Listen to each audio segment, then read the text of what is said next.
Previously on Nire.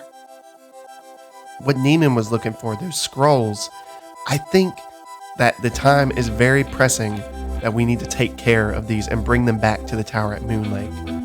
What kind of scrolls was he after? What are these? 7 sons will unite against the outcasts. 3 orphans save the world. Master Kolosevsky, I've been sent to bring you home. As we've gotten into the room and as soon as we got past the initial introductions, Yeah. I probably took out my harpsichord Okay. and just played something soft and, Yeah. kind of pretty just to kind of fill the space and Yeah. give a calming kind of vibe. Joran turns and he's like, Where's that terrible music coming from? Sounds like elf music. What is Tatsuo doing right now? That's a good question. Probably sniffing a lot of things. All kinds of things. I don't know. Balls. Like people's hair when they're not looking. Oh. I walk over to Tatsuo and kind of grab her by the scruff. Because I'm just like, you're just a little animal right now. So I just grab her and I'm like, Downgrow. I go into my pack and I pull out some food from the rations and I just give it to her. Yeah, I'm like, Tatsuo, please. We're in high society. Just have a seat and have a bite to eat and just wait. Vorm is ready to see his family. Welcome to Nire.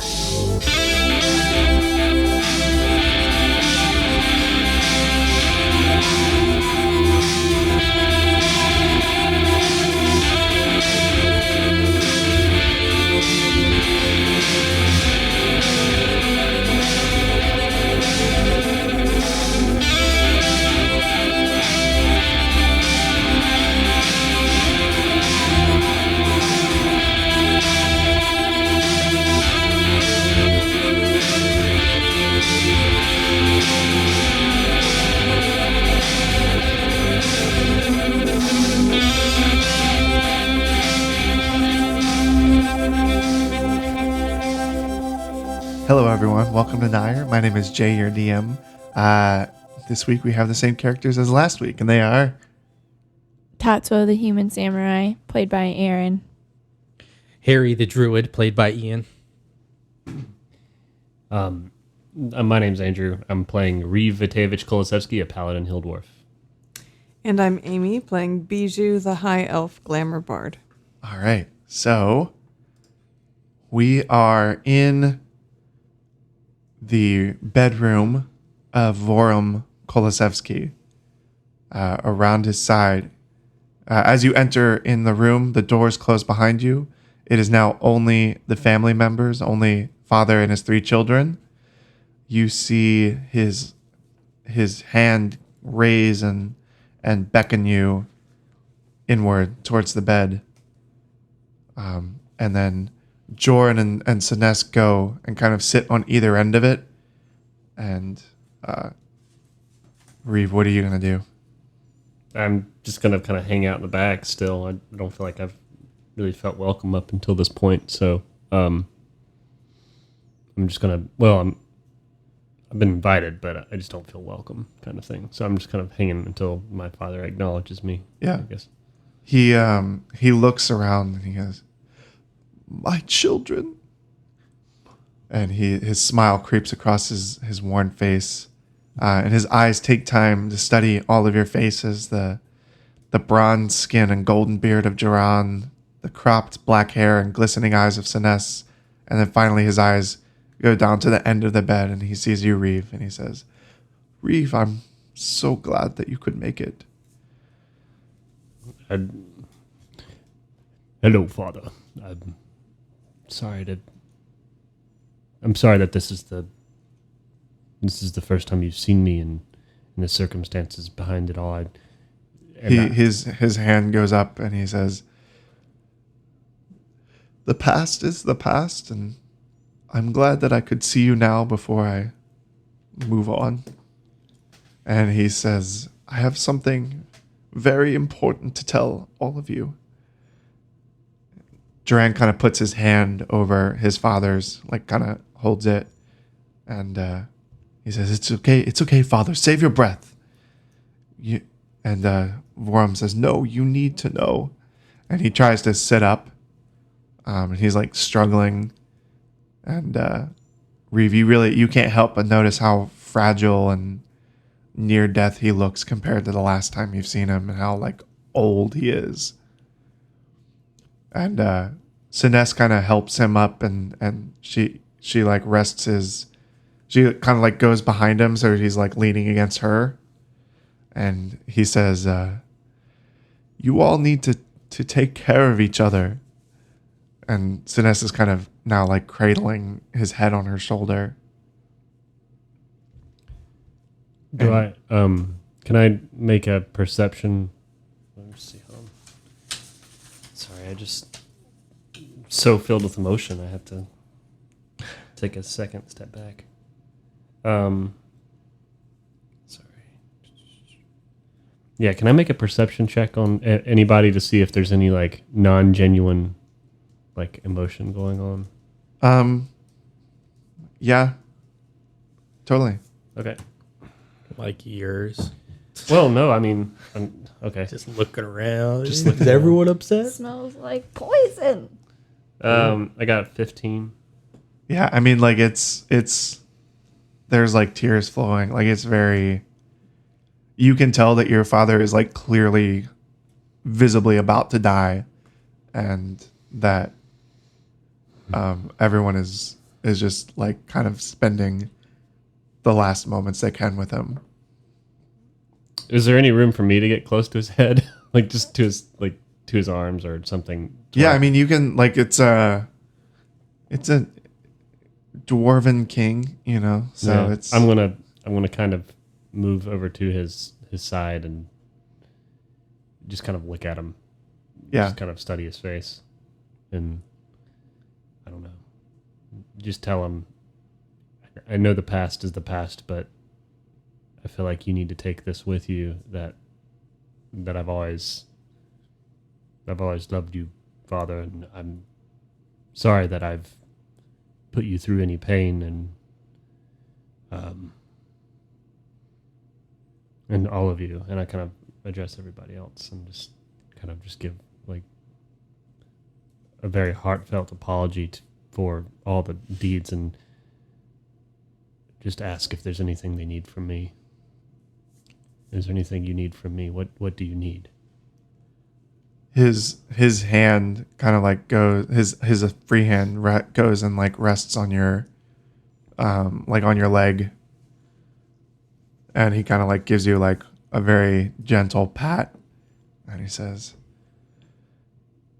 "Take care of each other." And his eyes go to Duran. He like kind of turns his head over and he says, "You, Duran, you are one of the 7 sons." And Duran's face kind of like gets this look of shock, and he kind of slowly pulls his hand away from his father's. And then Vorum takes a deep breath, and on the exhale, his head goes limp and his hand kind of slides off of your leg.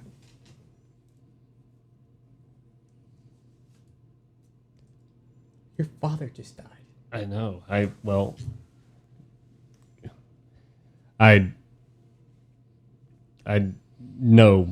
know that he's dead, and my eyebrow raises and a single tear falls from that eye. Just one tear. Duran kind of like stands up and is like almost pacing and almost standing very like he can't decide if he wants to like move or if he's like, you can tell there's a lot of thoughts going on in his head.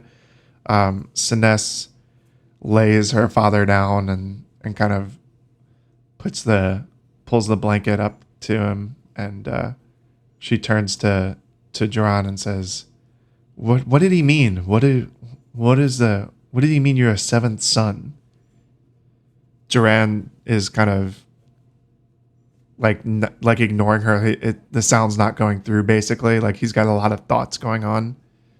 And she turns to you, Reeve, and kind of checks to see if you can understand what's happening.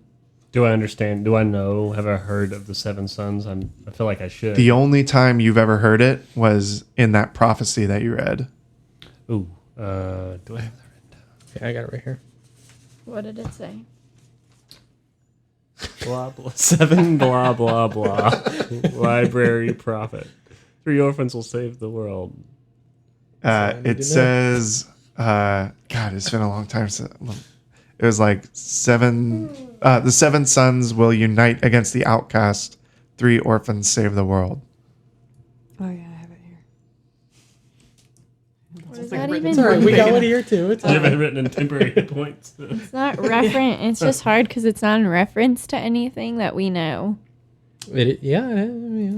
The 7 sons. We just found out that one is the 7th son. His brother, right? That's what you were saying? Yeah. 7. Yeah. Are you the outcast?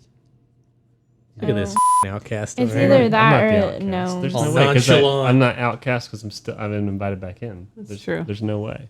Maybe it's no. Are you sure you were invited back in, or they're just tolerating your presence because your father just died? I don't know. I assume that, there's genuine kindness in the room and there's genuine. Well, you know what they say about assuming with the dwarves.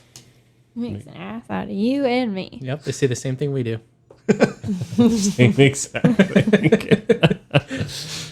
Oh, I'm kind of ignoring. Well, I heard the 7 sons part, and I kind of know. I feel like I kind of have an understanding of what that could mean, but I'm more focused on my dad's face and the fact, I put my hand over his face and I close his eyes and I place his arms across his chest and I pull the sheet over his face. Yeah. And I kind of just walk away silently and I listen to my siblings kind of figure out what that meant. And Duran kind of like snaps out of it, and he comes in when you're taking care of your father, and he comes and like stands by the bed and watches, and he makes eye contact with you, Reeve, when you're finished, and he says, "Reeve, I don't really know what to say now. I feel like everything has changed suddenly, but you, of course, are more than welcome to stay as long as you need to, and I hope you plan to at least stay for the funeral. After that, I know you have a lot of memories here, and maybe don't feel very welcome, but I just want you to know that as long as you tell me that you've changed, and as long as you can hold that trust, then you're more than welcome by me and my family." thank you, brother. Those are kind words. I will stay for the funeral. I wouldn't dare leave now. And your friends as well. We can find accommodations for all of them, I'm sure. He's starting to look like really distracted again, and Siness kind of comes up and she gives him a hug, and then turns to you, Reeve, and she says, "I'm not. We're family, and my trust, I feel, is not as easily won as Duran's, but I'm willing to give you another chance, and just know that I've got my eye on you." And she kind of like gives you a hug as well.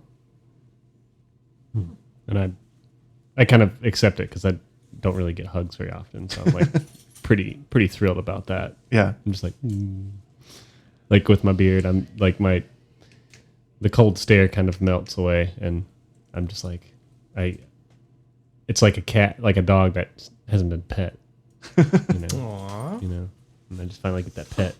We need to hug Reeve more, guys.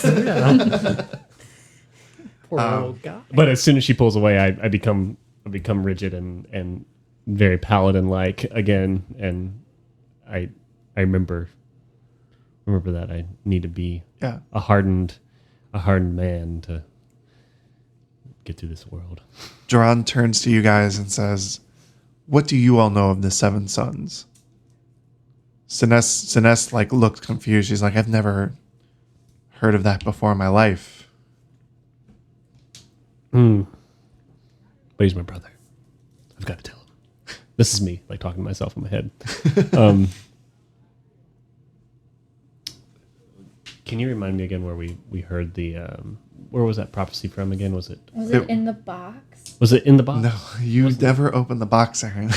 It was one of the ones that it was like what, if I remember correctly, I think you guys read it from the scrolls that Neeman was getting. Right. Ian knows it. He kind of experienced it happening So somewhat. So Harry knows a little more about it than we may have been led to believe. I'm just gonna basically say, brother, we were running a task for another man, which kind of led us here, and there was a scroll that mentioned a prophecy of 7 sons that will unite against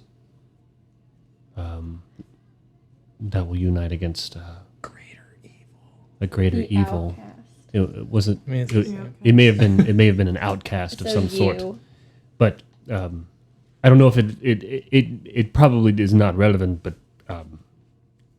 do you know of what I'm speaking of? Does that seem familiar to you? He says, "The only thing that I know about the 7 sons is from a story Father used to tell me when I was very small. I can't believe he didn't tell you as well. You being the two of you, your Yeah. siblings." Yeah. He says, "From what I recall, the 7 gods of Nire, they each created one person, and that person started each race. So, of course, our race was created by Ocrius, and Ocrius created a dwarf, and then all of the dwarves came from that one dwarf. And How'd that happen? every I'm just saying, like, what? Do they bud? Let him finish. yeah, And it's- yes, it's that's mythology, exactly how it works. It's an Adam and Eve They just situation. kind of come right out of the mountain, actually. yeah. They did, yeah.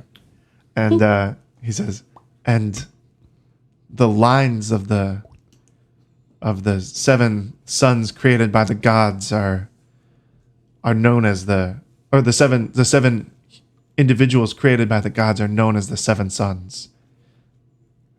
I always thought it was a myth. I thought it was just a story Father told, but if this is true, that means that he is a direct descendant of the first dwarf, and that we all are.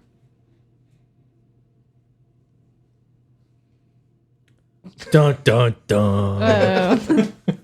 So you're saying that I'm a direct descendant of? I am. He's one of the 7 sons. Why would he just say it to... I'm not here in the room, sorry. I have a But- question. Yeah. You said all dwarves come from that one. All the hill ori- dwarves. yeah, Yeah. that one original. Yeah. Alabama. So aren't how all it of works. them descended directly from him? Girl. Yeah. I mean, yeah, but there's like, There's some that were like the McPoyles, where they kept it pure like the eldest bloodlines. son. Like they come from the eldest basically, line. yes. Okay. Yeah. That makes sense. So he's older. My brother's older than me, right? I'm the youngest. yes. Okay. So he would be the 7th son. For now. But if he died, I would be the 7th son.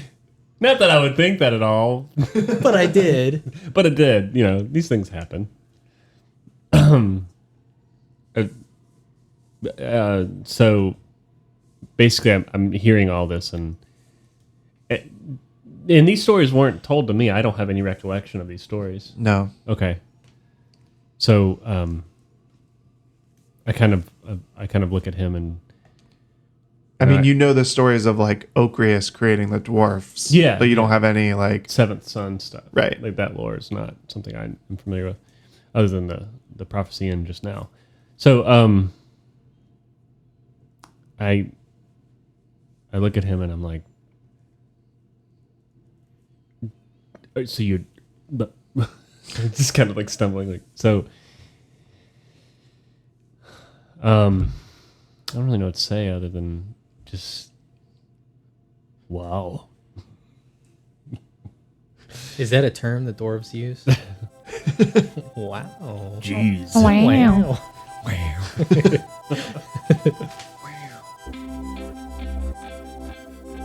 Well, would you looky here? A lot of interesting stuff going on this week with Reeve and his family.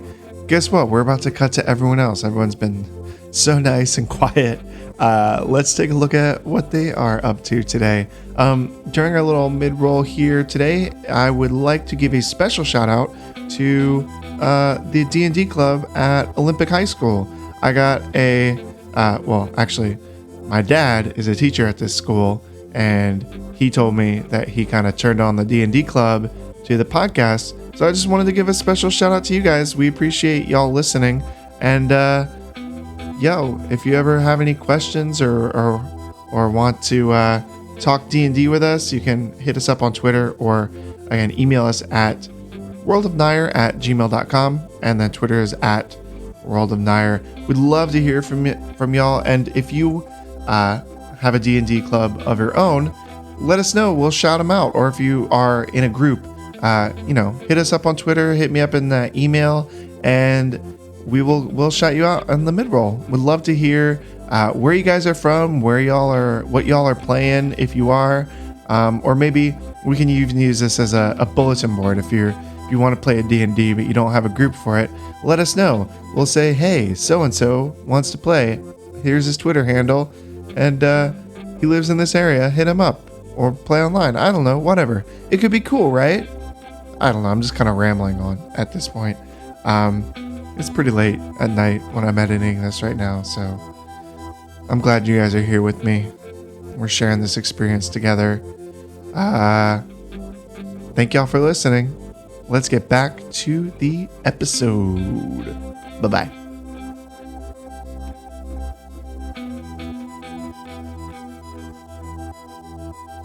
Cut to the marketplace. Nice. Okay, can I tell you what I would like to have been doing? Yeah. After buying that brooch from that really sketchy guy? Yeah. Okay. Do I know dwarven lore of like any dwarven heroes that have existed, like famous legends? Is there like a dwarf that I know of in history that was really brave? Yeah. Go ahead. Roll a history check. Ooh. 12. Okay. You know from like you don't personally have any interaction with them, but because you are a bard and a traveling bard, like you know stories and songs from other like dwarven bards you've interacted with. Mm-hmm. And you can remember one of them named Otorlund, Oakengut. Okay. So what I'd like to do is I'd like to set up in the marketplace. Yeah. I'm gonna busk, Yeah. but I'm gonna cast disguise self Yeah. and transform into Otorlund Oakengut Yeah. and sing the ballad of Oakengut Okay. and try and like I'm gonna try to get people to like throw coins at me. Yeah. From what you remember of the Ballad of Oakengut, it was like basically this dwarf who like could just like eat a lot of stuff and somehow use that to save the world. So it's basically the equivalent of I know an old lady who swallowed a fly, Yeah, but it's basically. like the dwarf version. So I'm gonna be performing. Yeah, and roll trying a to make performance check. All right, let's get this bread. Oh, natural 20 Oh, snap. plus 7, 27. Okay. You made out well. I better. Okay. People are leaving gifts and stuff. Just all kinds of you end up making like 100 gold off of this amazing song. And the key to the city. Great. And the key to the city. He's back. Yeah.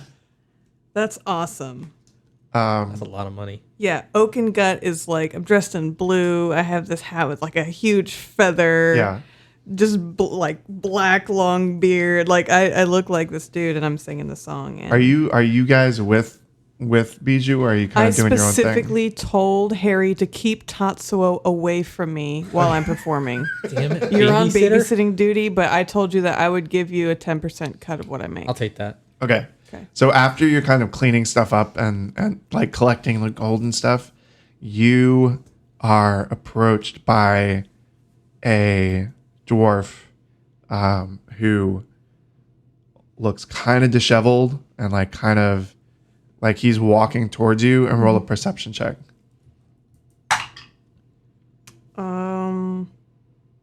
20. Okay.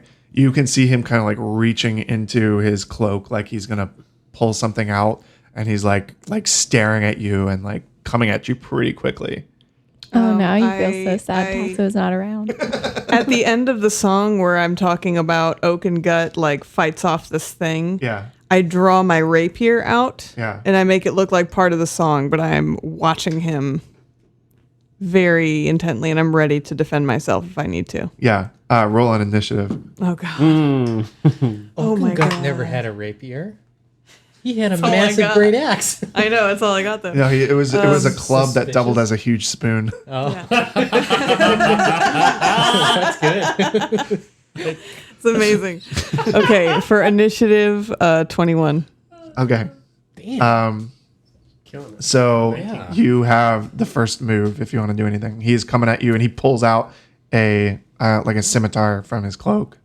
And he's like if I were to attack him, there's no question that he was going to attack me, and like I Yeah. wouldn't be in trouble. Yeah. Okay, so The crowd gasps when they see the scimitar pulled. I'm gonna say in my dwarf voice, "How about you?" Oh wow, that's great. 23 to hit. Okay. That definitely hits. Okay, so he's gonna take 9 damage. Ooh. You're averaging 24 at this No, point, I think. This is great. Okay. Tons of damage. He takes what Can I speak as a free action? Yeah, as well? definitely. Knowing that you were probably nearby, just Yeah, I know. have some rope. I tied her on yeah. a leash as well. I'm just gonna call out, Harry, we have trouble. Unleash the beast. Pulls out knife, cuts rope. You're on your own. I'm gonna say you guys are at least 2 rounds away from like getting into melee range. Well, Tatsuo like runs forward and she's snarling a little bit, Foaming at the mouth. like almost on all fours, Yeah. but not quite. Go ahead and roll initiative. You're not gonna be able to make a turn this move, but yeah, both of you. If you're both engaging. 2. I can 18. never roll above a 5 on initiative. It's Maybe ridiculous. you should 3. use bigger dice. Oh, I'm sorry. 3. You should Yeah. use bigger dice. I got an 18. Hey. Okay. But I'm not going nearly as quick. I'm just kind of trotting. Yeah. Okay. a light So jog. the this dwarf with the scimitar, he raises it up and he like swings, and instead of actually like swinging like, well, go ahead and make another perception check. Okay. Wow. First one under. 20. Okay, you can tell that he's. It's a 16 plus 4. What's your armor class? 13. It's not that bad. I mean, it's not great, but It's really not great. I can't see it. Oh no, he rolled a 13. So this is he is swinging for you and kind of like catches, like he's trying to swing around your back, and you can tell that he's not like going to attack you. He's going, well, I mean, like he is, but what are you wearing as far as like like backpack or bag or anything like that? Yeah, so he can't see my backpack. Okay. Because in disguise self, it's basically I have all my things, but it's sort of covered with this costume. So Okay. like if he's aiming for my back while I'm this dwarf, Yeah. he's really gonna get like basically my butt because Yeah. I'm taller. He just can't see that I'm taller. Gotcha. So, So like- he's kind of going for like your shoulder, Yeah. like he can he tell that there's like a lump on your back or anything like that? Not in my costume. Okay. So he's going for your shoulder, which would be what, like your side or your arm, Yeah. basically. Yeah. And he hits for 5 damage. Ouch. Harry and Tatsuo, I'm assuming, are taking their turns to. You've already said you're running Yeah. into the. Okay. Yeah, like an animal. Biju's turn. All right. Ooh, man. Okay, I do have healing potions. I kind of want to use my. Did you put any of your stuff down when you were performing? No, because I just cast the spell to kind of hide it all. Okay. It just looks different. Like it just looks like it's not there, even though it is. All right, I'm gonna cast. I hate this. I'm gonna cast Dissonant Whispers on him. Mm-hmm. He needs to make a DC 13 Wisdom saving throw. He beats it. Okay. He's still going to take half damage, so he's basically being deafened by these whispers that are swarming in his ears. So let me roll the damage, and you would take half.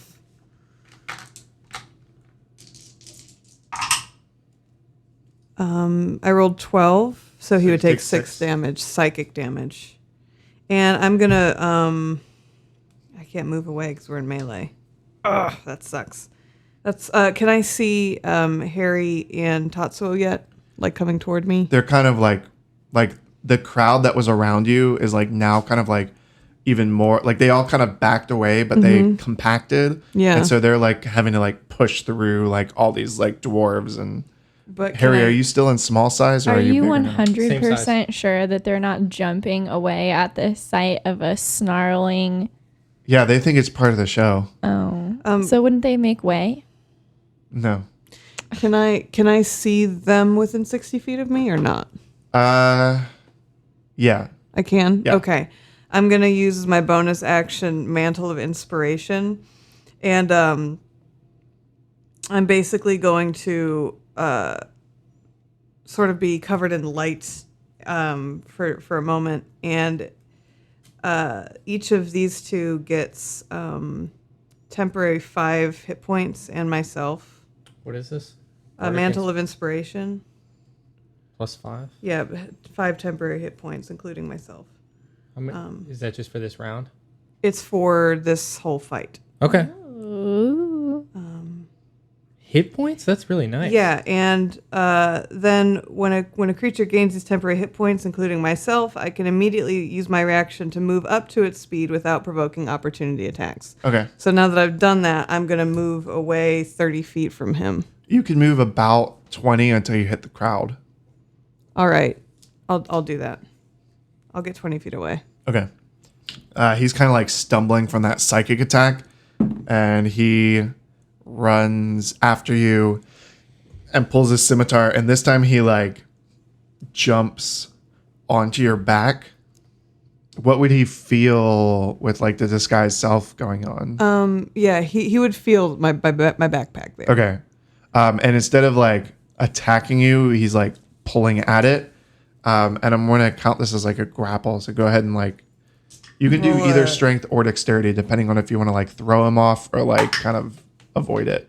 I'm gonna do dexterity, so that's a 14. Okay. So you were able to kind of shake him off Oh, and like thank God. throw him down. He's still upright, but he has an idea now of like where your bag is, and he's like clearly going for it. Okay. Wait, how far away is Tatsuo now? Tatsuo One at more this point can get there. Like you can use your movement to get there and then do something, and that would use up all your movement. Okay, so she's gonna come in hot. And she's gonna use action surge as like a bonus action to stay where she's at, but she's also gonna use fighting spirit. So she's gonna. What is going on? No, you don't want to do that. Why? That'd be a waste. Use You can action only use surge one to bonus attack. action. Well, I guess is action No, she surge could do kind of a both. bonus If action? it's It's a a bonus bonus action, she can action do and another bonus fighting action. spirit. Yeah. Yeah, you can do. I thought you can only do one bonus action. Yeah, you can do one bonus Oh. action. Oh, I thought you Okay, could do. never mind. Action gives surge me- gives you another action, not another bonus action and Oh. movement. Yeah, So she could do both. yeah. What? I just wanted the advantage on attack rolls. Oh. Well, then you know don't we were want to do doing action this. surge. Oh, sorry. You can tell that also like this dwarf is pretty beat up and like Oh. not doing so hot. So bonus. Oh, so he's just about to. Yeah, just go for the throat. Okay, so she's gonna just run up and swipe him. She Okay. doesn't need to use anything extra in that case. Okay. So she's just gonna run up and swipe him with her katana, two-handed. 14 plus 1. That 2? hits. Okay. Well, it'd be +2 for your proficiency and then +1 for your strength. Yeah. plus 3. 17. Oh, that's a 7. Okay. What is your goal here? What does this attack look like? Well, she's like really upset and like she hasn't fought in a while, so she's just like itching and she Yeah. like ran away like a caged animal unleashed. Mhm. So she just swipes down from like the top of the head down. Like Yeah. Okay. and So screams. you cut this dwarf in half. This is like your signature move. Cutting little things in half. She like screams as she does it. When you do that, the crowd is all kind of like, "Ugh!" Like they all thought this was a show, and then you like literally like slice this guy in half, and they all kind of like run away screaming. I'm gonna grab the gold that was given to me. Yeah. Roll a. Well, okay. Continue. Sorry. Yeah, and I'm gonna say thank you so much. He was going for my bag. He was trying to take my bag off of me. Yeah, I'm talking guys to are you both- guys. Oh, You don't have to sorry, I justify thought- it. You're welcome. No, or really, she would say like the pleasure's all mine because she's been waiting to Yeah. get in a scrap. Ralph kind of like rolled down and is like sniffing this half of the dwarf, and he's like kind of starts going like Mimi, Mimi. I'm gonna give 10 gold to Harry. Hang on to it for me. All right, I'll start an account, Thank you. and I'm gonna give 5 to Tatsuo. We should go somewhere where we can talk. I'm worried. Mimi. Let's. What, Ralph? Go ahead and make a history check, Bijou. Okay. 14 plus 5, 19. You recognize this dwarf as one of the ones you've like bumped fists with on the ship before. Oh my god, he was on the ship. Sorry, you weren't there. We took a ship with Neeman, and he was on it as one of the crew. I'm gonna start looting that body. You don't find anything really of interest. He's basically like wearing like just sailor outfits and like nothing nice. He looks dirty. A lot different than everyone else in the city, even though he's a dwarf. I'm really hurt. My feelings are very hurt. I thought Captain Seafolk and I had a thing, and now he's sending his crew to kill me. This is unacceptable. Yeah. Did we kill Neiman? I don't remember. We Oh, killed him. She did. Tatsuo. Okay. Okay. Got him Oh yeah, good. it was down in the base. Okay. Yeah, I remember now. So it's weird they went after you. Is the tavern nearby? Yes. Okay, I'm gonna drop my disguise Yeah. and return to my normal form. Let's go get a drink. Okay. You're just gonna leave the guy there half Yes. Yeah. That's what he deserves. He doesn't deserve a burial. That's If what it gives rains, him maybe his body will be taken away. As you leave, you can see like the guards kind of coming up and investigating what was going on, and then like drag his body away. Yeah. We're, They're like, this we're isn't one of our dwarves. That was Oakengut. No worries. He's back in town.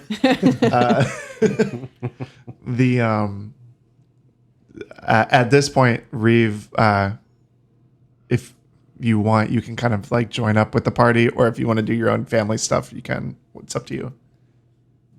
I guess what happened after mine and my brother's conversation? Did we all just kind of go our own Yeah, way? your siblings kind of like went back. Your brother's going to take care of like funeral duties, and like now he's next in line in this political family, so he has a lot of like stuff to do and stuff to take care of. And your sister, actually, since this all happened in the market, your sister got like called away since she's the head of the Merchants Guild to like go see what's going on down in the market. Oh, gotcha. I guess I see my sister hurrying away, and I'm like, "What's wrong, sister?" She says, "Well, there's been a disturbance in the market. I don't know what happened, but apparently there were weapons, and I just have to go see what's going on and go deal with it. It's part of my job." I mutter to myself, "My friends are in the market. I'll go with you." And so I tag along with her down the elevator. Okay. Once she gets down, she is kind of briefed by the local guards on kind of what happened. Their perception is that like there was a dwarf who was singing a song, and then another dwarf came and attacked the first dwarf. Neither of them were locals, and then this weird, large, hairy, rabid-looking human sliced one of the dwarves in half, and everyone dispersed. And I kind of She turns I know to exactly you. what happened. She turns to you and is like, "You came in with a human, didn't you?" No, but not exactly a human. Not nice.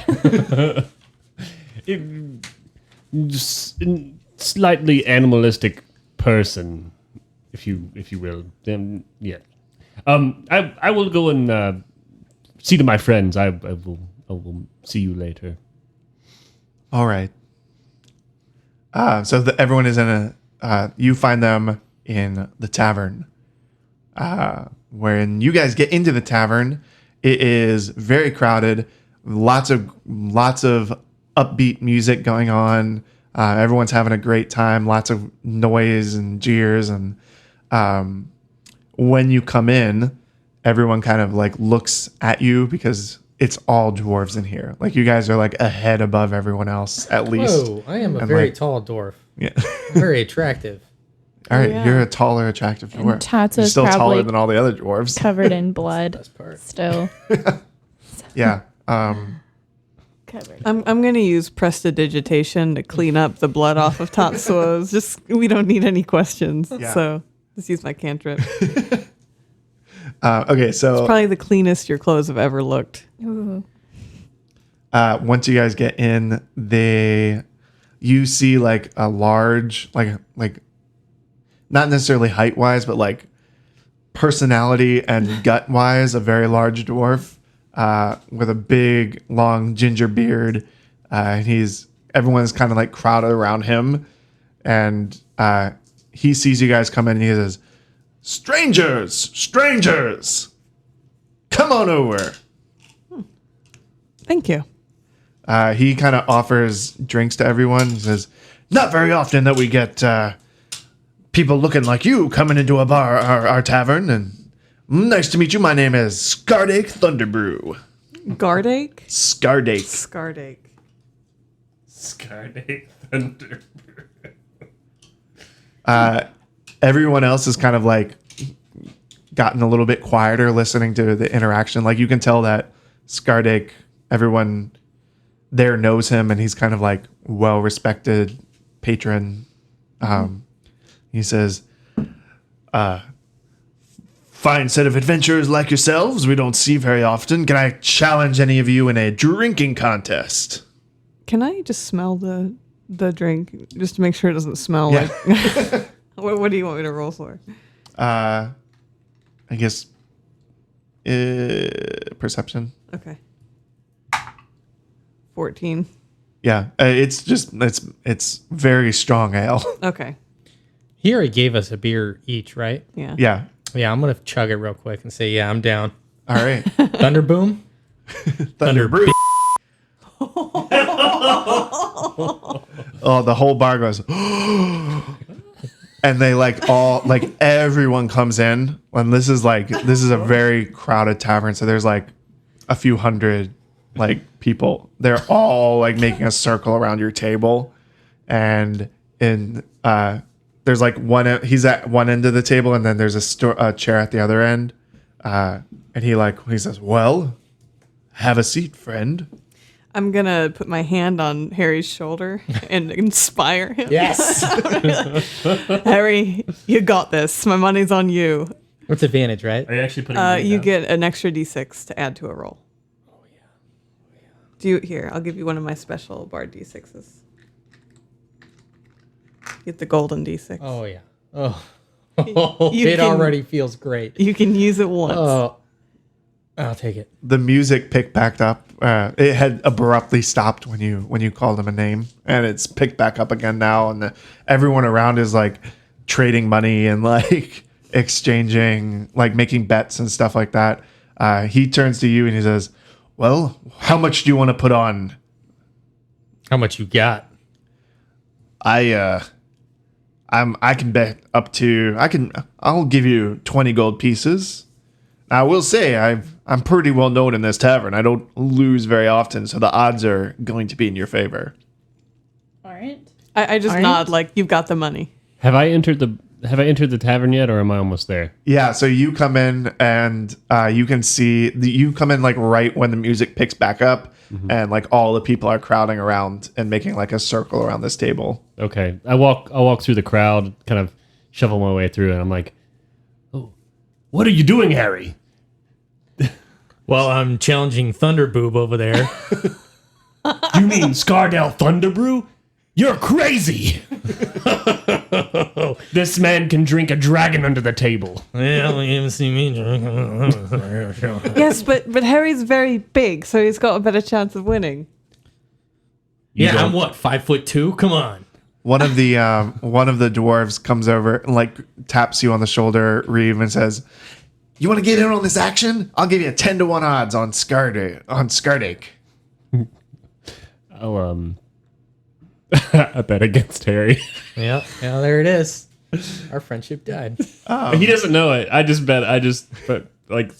kind of bet against Harry. Everyone, you guys also like other dwarves are approaching you, like asking if you want to bet. Like you guys can like. I'll bet 10 gold pieces against Harry. Okay, I'll bet 30 that Harry will win. yeah, y'all can bet as much as you want because there's a lot of dwarves here. Okay, so I'm putting 30 gold in. The odds are 10-1 on against Harry.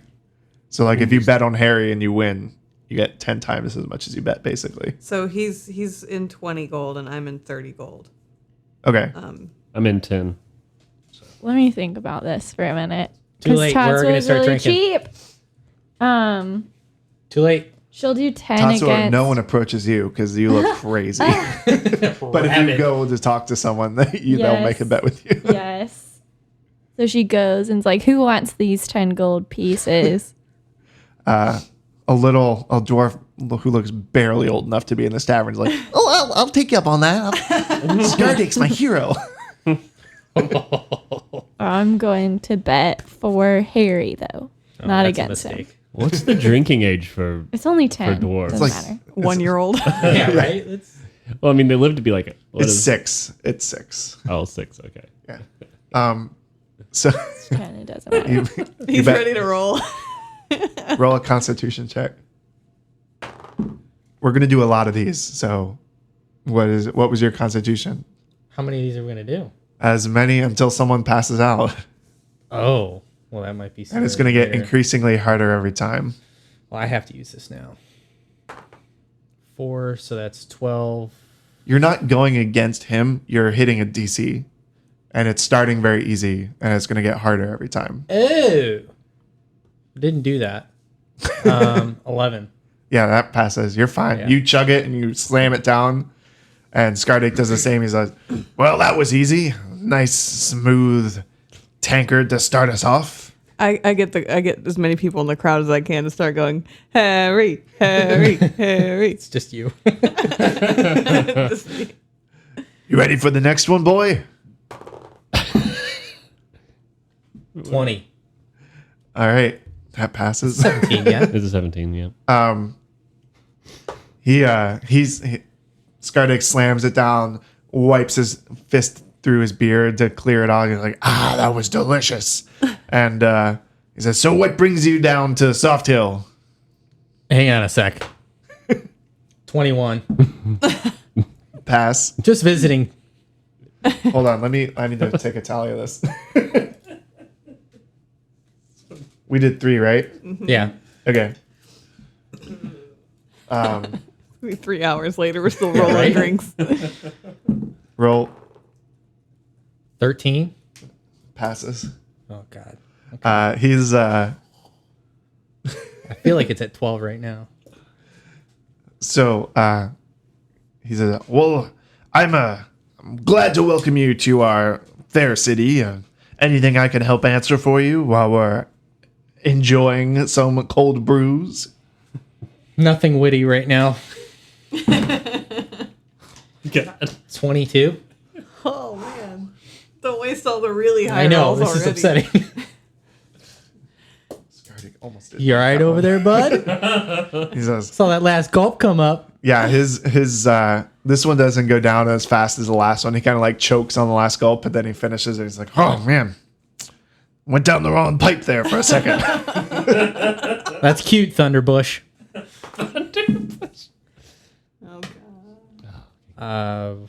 13, 16. His drinks are getting slower and slower, and this time, as he's tilting his head back to finish the glass, he like falls over backwards and he's like passed out. Oh, Thunder strikes again. Yes. And Tatsu And I gets chugged one last 100 one. gold. You should start I'm taking just it. saying. Yeah. And I'm going to add that in. So we get 10 times what we put in? Yeah. If we Except bet- for me. Except I for, only you, get you 20. lose. Crap. Do I get 200 or 20? yeah. I think You I only get get 20 'cause you bet because it him was a direct directly. bet. Yeah. Okay, well, you get 20 and I yeah. get 300. But I'm going to put... Hey, I trust you.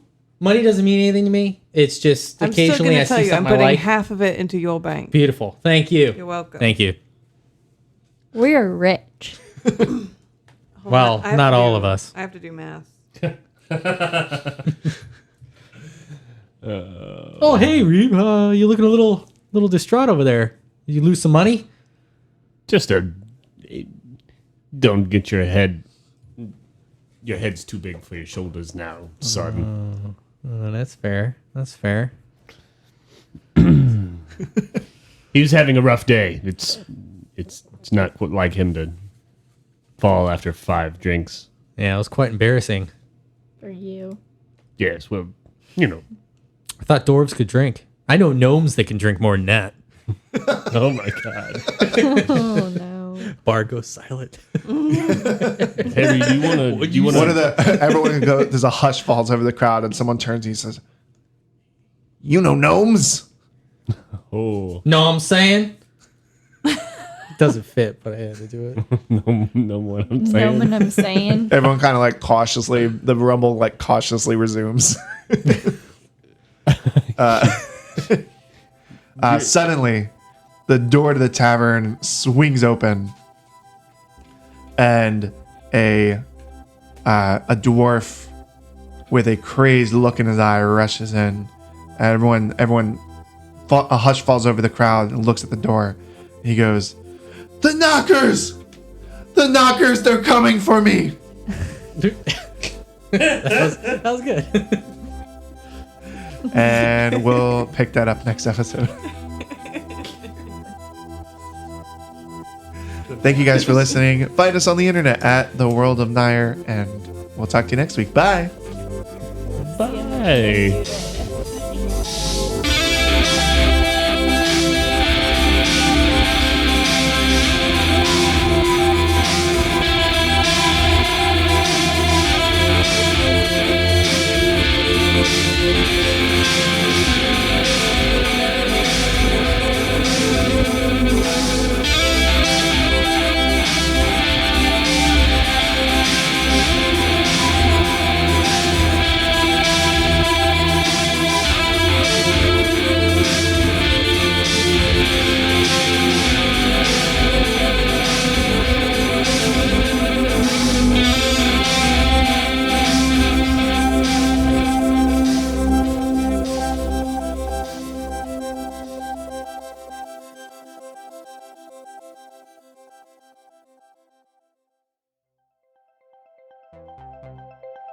shoulder, cats. Radio.